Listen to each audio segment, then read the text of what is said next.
Hello everyone, welcome back to my channel. I really started this year with a blast, but then I kind of went into a slump. I know it is a little too late for the wrap up, but what can I do? I got caught up with work and stuff that I couldn't make the video on time. Also, I decided to review the books in the wrap up itself and make lesser individual review videos. Of course, I'll make some separate rant videos about the books that I liked too much or that were not of my liking. I will leave the timestamp for every book that I review in my wrap up video so that you can pick a specific review and have at it.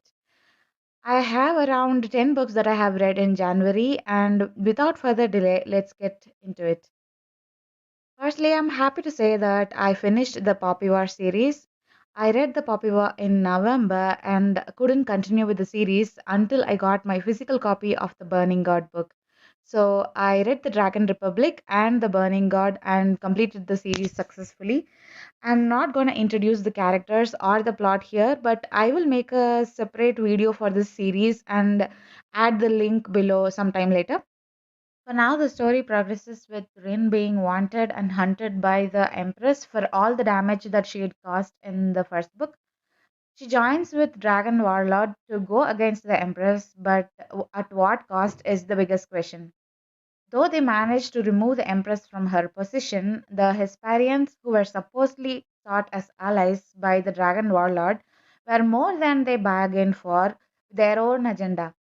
This was such a fantastic series with so much politics, blood and war and friendship and love even. Before you pick this series, you should read the trigger warnings because there is a lot of gore, bloodshed, and brutality written in graphic details along with drug abuse and physical abuse that might be hard on you. I would rate these two books a 4.5 out of 5 each. Next I have is The Cousins by Karen McManus.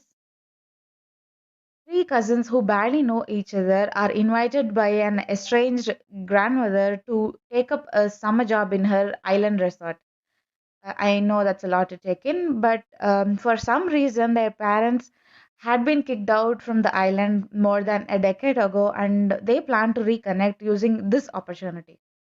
Not like they are not after her money, but yeah, so these three cousins try to find what their parents did all those years ago that made their grandma cut all the ties. At about 41% of the book, it was confirmed that the story was about murder, and about 75% of the book, the murder and part of the mysteries were very obvious. And the rest of the story was like the movie The Visit by Night Shyamalan. There is one unmarried uncle, Archer, and he was the only person I actually cared about. And the kids were okay, I guess. One good thing was the cousins bond after after all the tragedy. I mean, at the end of the book. And I think the ending was supposed to be poetic justice. This book was less interesting and intriguing than her other books because the book became serious only at the last 25%, and the rest were just skimmable, if that's even a word. Next, I have two books in a series, The Well of Ascension and The Hero of Ages by Brandon Sanderson. After reading The Final Empire in November, I somehow did not feel like continuing the series, but finally I got back to it and finished the Miss Bond trilogy. Again, I'm not going to reintroduce the characters or the plot here. The first book ended with Win killing the evil ruler, and that just started something big. Something dark and evil that was lingering in the deep is let loose, and the mist starts falling during the day, killing people. Also, with the fall of the empire, there is war brewing on all sides as to who will replace the dead emperor. This was an amazing trilogy, and I am going to undoubtedly finish every single book in the Cosme world. I would rate these books a 5 out of 5 each. The next book is probably not something that is popular, but yeah, I had been seeing this about this book in Instagram a lot. So yeah, I have The Wife Upstairs by Rachel Hawkins. So the story is about Jane, who has recently moved to Birmingham and has taken up dog walking. She works among rich people who love to show off their money and gossip. She meets Eddie, whose wife Bea drowned in a boating accident along with her friend recently. So Jane decides to take the opportunity of becoming Eddie's potential girlfriend and maybe get a ring in the future to have a safe and secure life that she'd never had before and always longed for.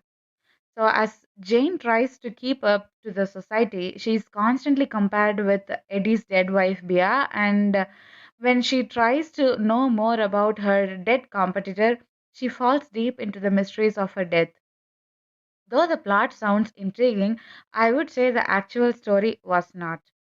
Firstly, Jane was not likable, and her hidden past did not bring any sympathy towards her. For the supposedly horrible past Jane had, she seemed too naive to fall for Eddie. Jane, Eddie, and Bea were all calculative and cunning on different levels, and I felt like they all deserved to die. But that's not what happened in the story, so no spoilers there. The twist was good, but the ending was kind of blah, neither confirming nor denying what happens to two of the characters was not okay. Like I said before, nobody got what they deserved, and whatever they got was either wrong or not enough. I have not read any other books of this author, so I don't think I will either. I would rate this book a 2 out of 5. So after too many people suggesting me to pick this series, I finally picked Ember in the Ashes by Sabah Tahir and finished two books. That is Ember in the Ashes and Torch Against the Night. Having read two books, I would say this series is absolutely for young adults and I did not enjoy much. So the story follows the lives of three people, Laya, Elias, and Helen. Elias and Helen, friends from childhood, are trained soldiers who, upon taking a trial which is deadly, will achieve highest ranks in their military. So, Laya is of the suppressed faction who only has her imprisoned brother left alive. On one side, Elias does not want to become a brutal soldier or a ruthless killer, and on the other side, Laya tries to free her brother at any cost. They both end up getting mixed in each other's affairs and become wanted criminals, while Helen follows the rules and becomes what is expected of her, which is in the opposite side of Elias and Laya. Though in character level, this is where the story stands. Each have their own role in preventing something dark and evil taking over the humans and destroying them. So ultimately, whatever small things these three do, there are consequences on a much higher level. The first book did not have any world building at all, and the second book had some bits and pieces which was not so sufficient. Probably all the answers are there in the next two books, and I did not like how rape was something easily thrown around to scare women into submission. Maybe there is a reason for all that in the later books, but still, it did not seem right considering that only about six or so women have major roles in the entire story. The writing could have been better in so many levels, but that feeling could be my problem as well. I had just finished Mistborn trilogy, and after that, it probably was a very wrong idea to take this series. For me, both the books were kind of four-star reads, and I would recommend this for young adults only. I already have a notion how things will go in the next two books, so I'm not really looking forward to reading them. So I'm not sure if I'll even finish the series. Oh, next I have an amazing book, The House of Cerulean Sea by T.J. Klune. The story is about Linus Baker, who has a very boring life following work home schedule without any excitement in his life. He is a caseworker at the department in charge of magical youth. So one day he gets a highly classified assignment to work on six dangerous children residing in an island orphanage. So Linus' work is to report the status of all these children along with how their caretaker Arthur follows the rules and regulations in taking care of them. Linus experiences one of the best adventures of his life on that island that makes him question his life and purpose. Apart from doing right by the children, this book also has a cute love story. I just loved everything about this book. All the characters were simply beautiful inside and out. They were funny, quirky, scary, lovable, and to die for. I would rate this beautiful, beautiful book a 5 out of 5. It's like a perfect fairy tale for adults. Next, I have is one of the most popular series written by Shannon McGuire, which is the Wayward Children series. I have read so many good things about this series and so many people recommending it for everybody. So I thought I'd give it a try. Every Heart a Doorway by Shannon McGuire. This series is on the borderline between middle grade and young adult. This series is on the borderline between middle grade and young adult. The first book is Every Heart a Doorway. The story happens in the world where the children disappear to different worlds who have a purpose and live a happy life there.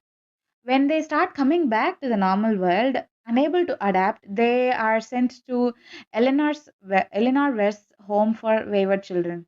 So when Nancy tumbles out of her world, she struggles to accept the normalcy and gets sent to Miss West. As Nancy gets adjusted and warms up to her schoolmates, something tragic happens and it is up to Nancy and her friends to solve the mystery. There was no world building and it felt like being picked up and dropped in a different world who don't speak your language. We get to know about what and why these things are happening as and when Nancy learns them. So there were some good parts in the story that are worth mentioning. The struggles kids face due to their gender, sexuality, social status, discrimination, etc., were expressed perfectly in a subtle way. But the mystery and the story in the second half was too average and predictable, and I just read the book for the sake of completing it rather than enjoying it. I did not feel for the characters, did not like the story, but the idea behind the plot was good. I would rate this book 2 out of 5. The last and final book I have is The Spook's Apprentice, which is also known as Revenge of the Witch, written by Joseph Delaney. This book also felt like to be on the borderline between middle grade and young adult, but it was better. The story is about Thomas, who is the seventh son of a seventh son, sent to apprentice to a spook. Spook is a person whose work is to exorcise ghosts, contain witches, bind boggarts, etc. So basically, to stop the paranormal beings from hurting the human beings. Thomas struggles to wrap his brain around this idea of becoming a spook, but still proceeds with his apprenticeship. With his limited knowledge, he gets stuck up with one of the most evil witches in the country, and without his master to help, what he does is the rest of the story. There were some good spooky parts in the book that I liked. I loved the concept of spook and their occupation. The learning phase of Spook's apprentice was very good, but the occupational hazard was kind of predictable and old school. I would have loved this book if I had read this when I was a teenager, probably. I would rate this book a 3 out of 5. So that's the end of my January wrap up. I hope I will at least try to catch up in February in making the video on time. As always, thank you for watching this video. If you like this video, hit the like button and subscribe to my YouTube channel. Keep reading books until the next video. This is Darshini signing off.